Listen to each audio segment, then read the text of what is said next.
That's what mummy's like, oh. I know they do that, they go like, oh, he never sleeps, I never get to sleep.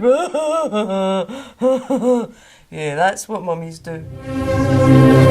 Today in Egypt, in 1923, Englishman Howard Carter unsealed the burial chamber of King Tutankhamen that had lain intact since the 14th century BC.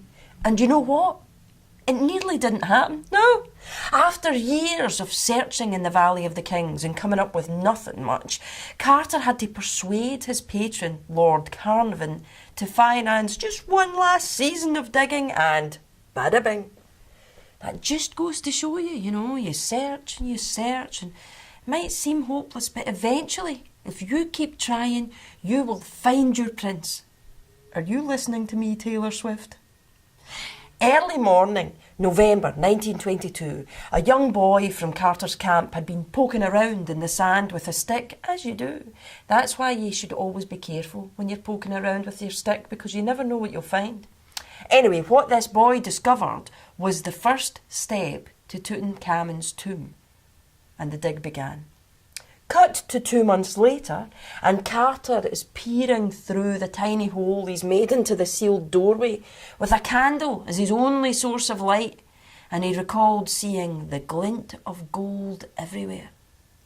Must have been like looking into Kanye West's underwear drawer. That's right, Kanye West, he only wears gold pants. I don't know if he does. I don't care if he does. Anyway, there were thousands of treasures in the tomb, like there are in Kanye West's pants. No, there aren't. I'm sorry.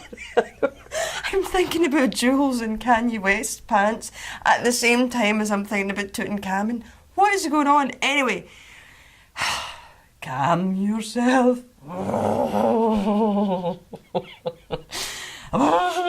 Anyway, there were thousands of treasures in Tutankhamun's tomb. And his body was within like 3 sarcophagi. Now the first and the largest is still in his original tomb in the Valley of the Kings.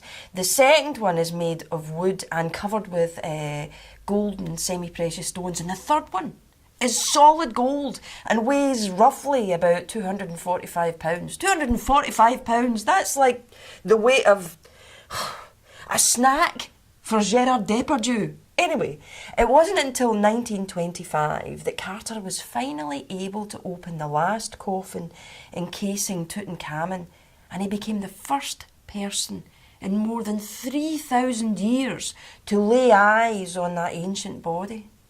That must have been totally amazing. Of course, nowadays you can see a 3,000-year-old body whenever you like, up there at the Playboy Mansion. I'm kidding. Hugh Hefner's not 3,000 years old. He's 3,002. Actually, Hugh Hefner, I'm telling a lie. Hugh Hefner is not 3,000 years old. Hugh Hefner is actually only 27. Did you know that? He's just not very good with sunscreen.